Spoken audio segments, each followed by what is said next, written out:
West Hill United is a progressive spiritual community where how you live is more important than what you believe. West Hill United is a people, a place, an idea. We are a community living out of a progressive faith, striving to make a positive difference in our own lives, the lives of others, and the world. Join us Sundays at 10:30 a.m. or connect with us at any time.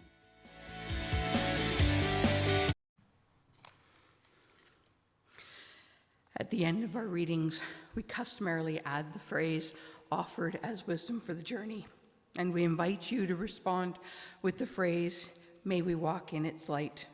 This is simply an invitation to participate if you wish to do so. Our first reading.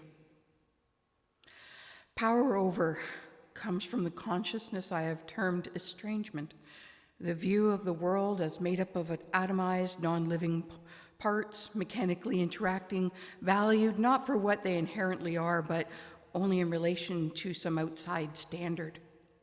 We live embedded in the systems of power over and are indoctrined into them, often from birth. In its clearest form, power over is the power of the prison guard, of the gun, power that is ultimately backed by violent force. Power over enables one individual or group to make the decisions that affect others and to enforce control. Starhawk. Our second reading. At the end of the spectrum, we decimate humanity in overt ways, including mass incarceration, human trafficking, slavery, and genocide. At the other end, this process is more covert, expressed through habits and relationships that subtly manifest beliefs like, you're worthless, I'm better than you, and your voice doesn't matter. We do this when we talk over other people. For example, when we stereotype them, and when we say that we are listening and then proceed to act in ways that ignore their views completely. Vina Vasista. Offered as wisdom for the journey. Dan, now I think it goes to you, sir. Okay, Matt Legge has worked in the nonprofit sector since 2006 with a focus on building health, dignity, and human rights. He's supported locally led peace initiatives in North America, Latin America, the Caribbean, Africa, the Middle East, and Asia. Since 2012, he's been at Canadian Friends Service Committee, CFSC, the Peace and Social Justice Agency of Quakers in Canada. And that's when I first met Matt, when he came there, and we had a meal together, I believe, early on. And I was also delighted to get to introduce Matt to speak at Toronto Oasis, our sister organization here in Toronto. Anyways, going on with the regular written part of the bio. Quakers are widely respected for their efforts to prevent war and transform conflicts, as well as their impartial support for war victims. Since the book We Are Done Fighting has come out, Matt has facilitated workshops for hundreds of people and written a popular blog of the same name for Psychology Today. Please welcome Matt. Hi, everyone. Happy to be here, and thanks, Dan, for the introduction. I'm just going to make sure that my slide forwarding device is still working. Yeah, as Dan mentioned, I wrote the book, Are We Done Fighting? Building Understanding in a World of Hate and Division. And since then, I've been writing a blog of the same name for Psychology Today. So I've spent the last number of years exploring a lot of different evidence and stories about both what goes wrong in kind of bitter, entrenched conflict and culture wars and even violence, and what goes right, and how are some kind of outliers, some really inspiring people able to turn the tide on that type of power over that the reading was about. So I like starting with stories. So let's see if this advances the slide. Yes. All right. Awesome. So it's a hot, sunny day in Mtwapa, Kenya, and a man is attacked by a mob. He's beaten senseless. The mob is about to set him on fire when police fight their way through and save him. Local religious leaders are in the thick of this scene, screaming for ruthless violence against anyone who, like this man, is suspected of being gay. Reeling from the violence and hatred they face, one brave Kenyan civil society group meets to find its strength. Rather than condemn or confront the Christian and Muslim leaders provoking virulent homophobia, they adopt a surprising strategy. They befriend them. The group, organized by Clifford Duncan, among others, develops a 12-week program of sensitization. They call it Facing Fears. And so the trainers invite religious leaders to learn more about HIV/AIDS and patient care without mentioning homosexuality in the invite. And so nearly a dozen pastors and imams accept this invitation. They later recall feeling that it was worthwhile attending the sessions to learn how to stop the spread of AIDS in their congregations. The Facing Fears program opens with discussion of AIDS and the importance of and right to healthcare. After a few weeks, the trainers move on to sessions about other rights. The pastors and imams uncover how they themselves believe it is crucial to respect people's rights. After 3 months of sessions like this, involving lively discussions, role plays, broadening the participants' perspectives, and also building relationships, trainers reveal the big secret: they're gay. The trainers then ask the religious leaders pointedly, "Do you still believe I should be beaten?" The leaders, stunned, say, "No, of course, not you. Not you personally, other gay people." But the trainers aren't accepting that. They say, "We're just the same as other gay people." Imam Sheikh Ali Hussein recalls that before the training, he felt we must be aggressive and kill them. Homosexuals are not worthy to live anywhere in the world. But after getting to know some people and then finding out that a part of their identity was that they're gay, Hussein said, "The most important thing we learned is to listen before deciding, and one is supposed to be compassionate." So this is a pretty brave, incredible story, and they've now reached hundreds of people and are, at the level that they can, turning the tide, and also getting these former hateful imams and pastors to preach to their congregations in a different way and to reach others in a different way. So I found hundreds of stories like this, and just in case anybody is getting nervous, I just want to say that I'm not an extremist.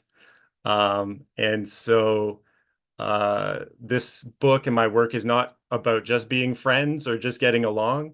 It's about honestly discussing and testing, my beliefs and looking at what's realistically possible in addressing deep cultural divisions and kind of entrenched conflict.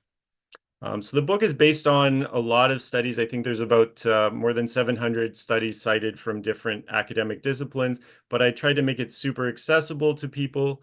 And so at some point, this was what the inside of my brain felt like. I read a lot of stuff about the very worst things that people do, as well as the very best and most inspiring.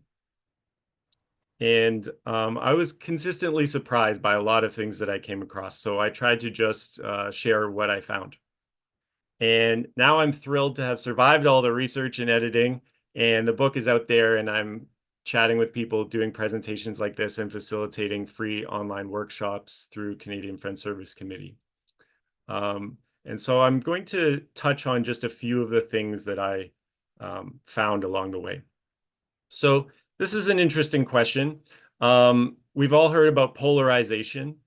In various countries right now, people are self-reporting that they feel farther and farther apart from those on the other side of all kinds of different issues and identity divides. So What is the one principal cause of polarization? Um, I'll because we're in a hybrid and it's a little tough, I'll just spoil the answer for you. It's actually a trick question. Um, there was a researcher, Peter Coleman, he did a literature review, and he found a number of different authors, each describing the one principal cause of entrenched conflicts. And when he added those one principal cause up, he found that there were actually 57 principal causes. And the reality of our world is just like that. Larger scale conflicts are complex and they're emergent. They're kind of like the weather. There's so many little factors contributing to it, so you can't predict so linearly how it's going to play out. So I will cover just a few of these many possible topics, but I'm happy to take questions and talk about other ones that I don't get to. So basically, what I'm saying is we're here, we're in the woods. There's this whole ecosystem of issues before us, and all these different paths kind of wind around and sort of connect up in the end anyways. So let's go put our detective hats on, and we will start thinking about this kind of complex problem of what's going on in this mysterious polarization. And I think all of us, our minds go to the same place, Framingham, Massachusetts. No, just kidding. This is what it looks like. It's a town of 67,000 people.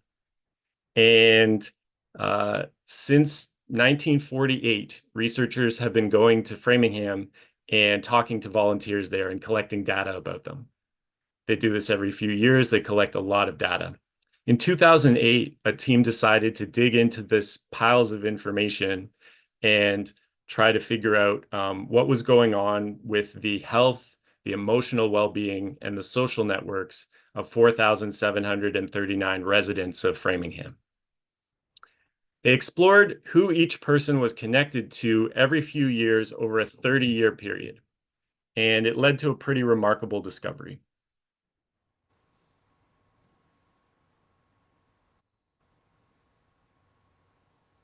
Okay, so here's you.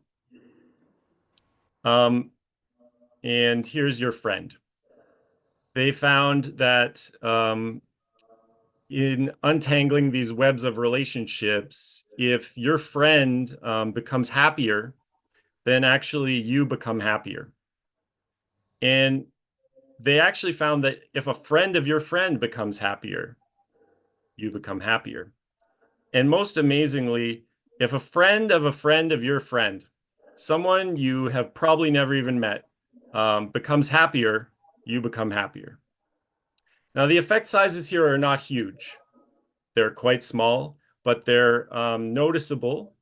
And because this was data collected from the same individuals every few years, the researchers could rule out the possibility that this was already happy people just befriending each other. This was happiness spreading between people, like a virus. Of course, it's not only happiness that spreads that way.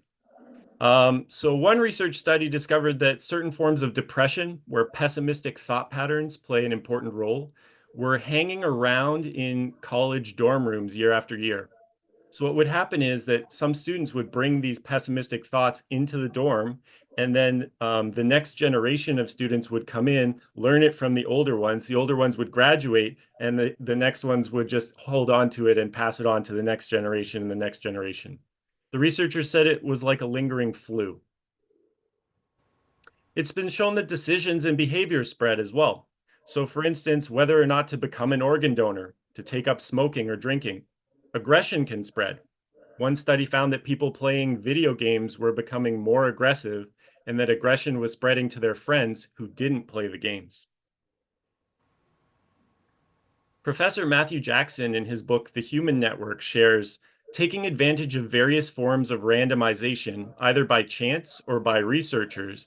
There are now many examples where we see people being influenced by the decisions and experiences of those around them. From whether Harvard Business School graduates chose to become entrepreneurs based on classmates' experiences, to which apps people adopt, to whether people enroll in retirement plans, to whether people exercise, to which stocks people buy and sell. Research even finds that what medication your doctor prescribes you may have more to do with what medicine the doctors around them in their social network are prescribing than it does with any medical science. So, studies into social change movements as diverse as the reunification of Berlin and Black Lives Matter, totally different continents and different topics in different decades, found that it wasn't people who were the angriest about the issues who were the most likely to get involved.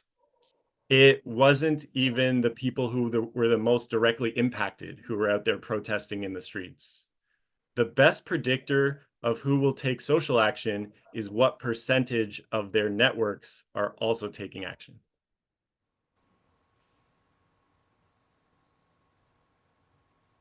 A major study on Facebook users found that rainfall directly influences the emotional content of status messages, and it also affects the status messages of their friends in other cities who aren't experiencing rainfall.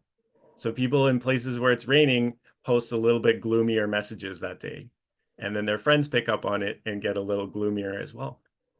The researchers said that social media may magnify the intensity of global emotional synchrony. All this research is telling us that it matters greatly who we're connected with. So researchers share information, beliefs, and behaviors. People share information, beliefs, and behaviors, and even emotions with us. And that's a major, major factor in entrenched conflicts. So all of us are kind of vulnerable to that one. So now we're in a difficult conversation. What research finds here is pretty obvious, but it's something we often don't actually do. So many of us, when we feel threatened or attacked by new information, we show brain activity that is ruminating and reflecting on who we are as people. So this is the big issue, is we get into feeling attacked at our identity level. And when we feel threatened like that, or anxious or emotional, then we're less likely to change our minds. So it's not that new information never works, but any type of information that is going to threaten somebody isn't the ideal approach. So in fact, and this was really interesting to me, people across the political spectrum were rejecting inconvenient evidence in strikingly similar ways. And so a lot of it was about selectively attending to information, right? That who we're networked with determines what information we're aware of. And a lot of it was about putting more effort into trying to discredit evidence that we don't like than evidence that we do. So how can we use this knowledge to have the best chance of being heard? Well, let's say you're dealing with somebody who's expressing hateful views about Muslims. It's a common one these days. The best tactic isn't to try to talk about what the Quran actually says. That's not likely the best approach. So what works? One study tested a number of different options, showing people a range of video clips, like a rant from the comedian John Oliver, for example, explaining why equating Islam and terrorism is so irrational and harmful. The clip, in my opinion, is factually accurate, and it's pretty funny. And it did absolutely nothing to reduce anybody's biased views about Islam. So this is an area where I think often we get it wrong. We try to go with humor, we try to go with new information, and it doesn't work. So yes, the information we're accessing is important, but newer, better information is unlikely to reach us or change our minds because of those social networks around us that are insulating us from that information. So what works? Well, this study found one strategy that worked, and it was really powerful. But I'm going to have to pause here to explain something vitally important before the strategy will make sense. It turns out that most of why we behave badly isn't because we're evil, but because we're really good storytellers. We're skilled at rationalizing our behaviors. We're skilled at stitching together some version of what's happening out there in the world to tell ourselves that what we're doing is good behavior. Research into the psychology even of torturers and mass murderers suggests that almost none of them delight in harming other people. We see that idea of the purely sadistic killer a lot on TV, but almost all of the time that's not what's really happening. Instead, the evidence suggests that nearly everyone tells a story that says, what I'm doing is fair um, because other people do it too. Because that person deserved it. Because it's a dog-eat-dog world out there. Again, it may not be a good story, but what is important is that we believe it. Studies find that the vast majority of people say that they're more moral than the average person. A particularly powerful version of the story starts off with, because I'm a victim. Members of extremist and hate groups that I studied all seem to share that same story, especially if we think of ourselves as fighting for a cause or being righteous outsiders and victims of another group who is persecuting us. It becomes very easy to justify doing whatever we want. When people feel victimized, studies find that they dwell on negative emotions for longer, that they're more self-absorbed and less open to other people's experiences, that they're less ready to assume responsibility for harms that they cause, and that they're quicker to seek revenge.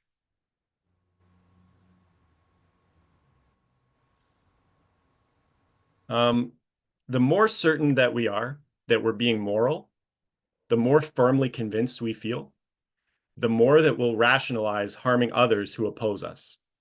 This is something that researchers have called the dark side of moral conviction. And I think it's something that a lot of us need to take note of because regardless of our views, we may believe them beyond what the evidence that we have with more certainty than the evidence that we have would support. And that can start to get very dangerous. So I said that there was a study that found a successful way to get people to tone down their Islamophobic views. And here's the finding. The fuel of the rationalization I've just been talking about is ambiguity. So what you need to do is try to get the person to publicly commit to a specific answer, to set some boundaries, to remove the ambiguity. Get them to commit to what fair is, to define the rules of the game. So what does that look like?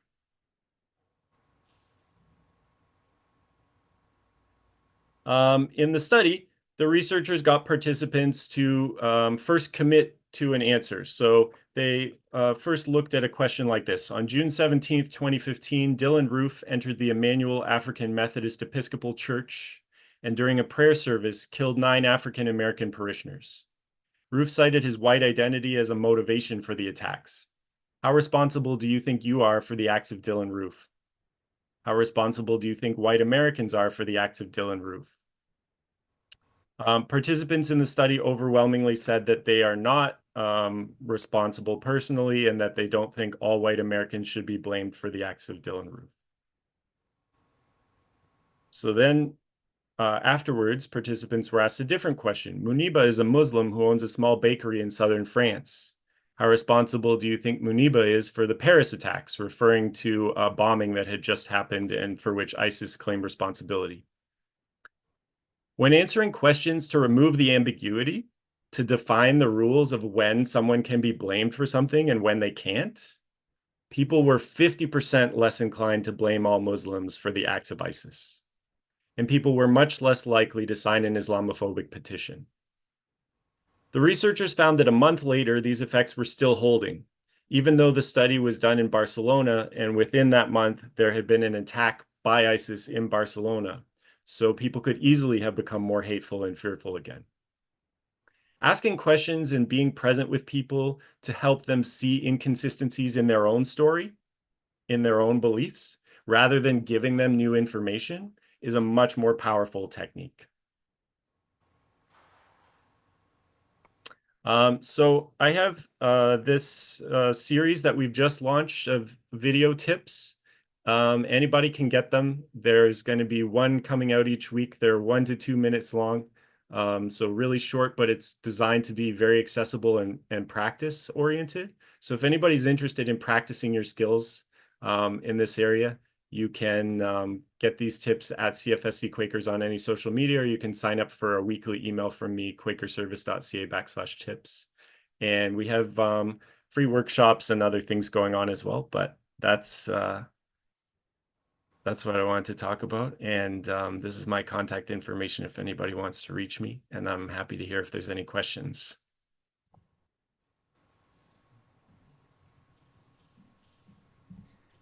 Hello, Matthew. This is Scott. Hi. Hey, I'm going to give you something, not at the moment. It'll be mailed to you. When anyone comes and speaks here, we receive them as someone who's going to enlighten us and move us to, which is, bang on what you're saying. We have a tradition at the longest night, at the winter solstice, which is coming up in a while, to celebrate the idea of light being wisdom and just package everything you've been talking about in that. And long ago, the idea of a candle wick, and I'm just going to show you this bracelet here. Candle wick bracelet was passed out to everyone on that night with the statement, "You are light in the world." And I thank you for bringing what you've brought today, because that is light for the world. And so I'm going to ask you, can I see you? Yeah, could you raise your arm? I'm going to put this bracelet on your arm, on your wrist. There, okay, here we go. And now this is going to slip on so well, and you can adjust it with these two little things here. And you just, when you see it, or you can wear it or not wear it, but when you see it, just remember our thanks today for you, for bringing light to us and for being a light. I'm going to ask if anyone has a question, they could raise their hand or a comment on this. I want to ask you, or just comment on for you, the issue of, you brought it up in several different ways, the issue of closedness, being closed to something that someone else is bringing that we already have a feeling about, have a stand on, have an opinion about, and we meet their input with that closedness. And I think when you're drawing in the idea of being more specific, it's easier to block out someone when the message is very general and very big. And so could you just say a little bit more about that idea of how we receive something from someone else that we already have strong feelings about? You mentioned a bit of it, but just wanted you to comment on it a little more. For sure. Yeah, thanks. So there's a thing you can test yourself for. There's online psychological tests for everything. And one of the qualities is called intellectual humility. And intellectual humility is the belief that you may be wrong. It doesn't mean you believe that you are wrong, because if you believe you are wrong, you change your belief. But if you're higher in intellectual humility, then you're less threatened by new information.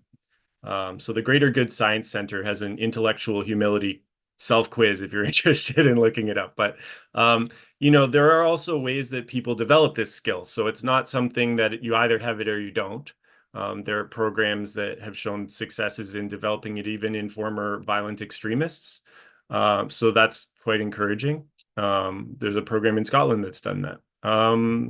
So there's that component. Now, for any of us, I think a lot of what happens in communication is that we're speaking past each other, either because people understand words differently, or because I'm thinking of a specific instance in my head, but I'm not saying that instance to you. So I'm saying, men are like this, but I'm thinking about a particular man that I interacted with who was like that. So oftentimes we're just talking past each other, and we need to slow down and be clearer and set those boundaries, like I was trying to mention. I see that in pretty much every culture war kind of debate, is just people being super unclear and talking past each other. Another thing, though, is about how you're feeling, like in your body, physical sensations, because a lot of this really You may intellectually know something, but if you're feeling especially threatened, it's very difficult to then have a conversation. So sometimes it's not the right topic for you, or it's not the right moment. There's some interesting research on walking together. So actually, if people go for a walk when having a difficult conversation, it tends to go better. Very interesting. So that's about being embodied and not kind of stuck in one place. Don't recall that whether it was George Bernard Shaw or Mark Twain who said, "I already know what I think, don't confuse me with the facts." And I think that's that closeness, comfort we feel when we already know something. I like the idea, the intellectual humility, it's the idea of we are fallible, and if we carry ourselves around as if we're not going to learn anything. So the humility, and I think that word has been misunderstood over the years to mean sort of some meekness that criticizes oneself, and it really doesn't. It really means non-arrogantly moving through the world, ready to learn and ready to emotionally cope with the idea of learning, because it always means some sort of loss has happened in my own identity, as you mentioned, my own opinion, my own actions. I want to just poke at you a little bit more to say a bit more about the part about the differences across extreme views. And what have you bumped into? I think you mentioned a few. What have you bumped into as the most extreme views that probably the biggest challenge to talk about? And I know everyone at West Hills experienced it with friends or family, that you try to bring up something and it's closed right out of the box. What were those issues you found that stymie people greatly? Right now, I think there is a huge focus on identity in different ways, and that is a super polarizing issue, a few identities. So that's always going to be one. I think in general, anything that feels like it's going to threaten me, who I am, my family, those are the types of things that are really going to shut a lot of us down. And so one great way to overcome that is to not make it a zero-sum conversation. So I think a lot of the people who are really skilled at having difficult conversations, what they do is they show more curiosity. And you don't have to agree with the person, right? So you can still have intellectual humility doesn't mean having no opinion and being wishy-washy. It means I still have my opinion, but I'm actually curious how you got to yours, and what's the story you're telling yourself, and what's the information you're aware of, because maybe there's some things I could learn from it. So just that different orientation of not making it, I have to convince you and beat you, the kind of power over orientation, to a kind of power with orientation of I'm interested, we're both contributing. It's a dialogue rather than a debate. And you're probably not going to win on a lot of issues if it's very close to the person's identity anyways. So there's no point in coming with a mentality of I'm going to win. It's just unlikely. That's really helpful if we remember that when someone's coming at us, it's our identity we're hanging on to. And so when we're coming at them within the issue, if we put it that way in our heads, we're certainly not trying to damage their identity. So it could help us phrase things more respectfully to the person while we're disagreeing with the view. And that's such a challenge. It's such a challenge. But so thank you. I'm just looking at the screen. Was there any comment at all? We're sending you to chat a bit with the folks on Zoom afterwards. They will be delighted to have a few words with you. And so I'm going to, if there was nothing on the screen, I'm going to ask Donna to send us off into our Thanksgiving weekend. A quick question. For those of you in the UK, is this Thanksgiving for you? No, it's not. We don't have an official Thanksgiving holiday here. That is very, you can borrow ours. This will be your Thanksgiving weekend, all right? We have harvest festivals. Do you get the day off? No.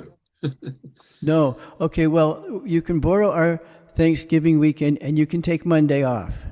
Okay? All right. Yeah. All right. Okay. All right. We are thankful for our friends in the UK, whether or not they're thankful for us today because they're not celebrating Thanksgiving.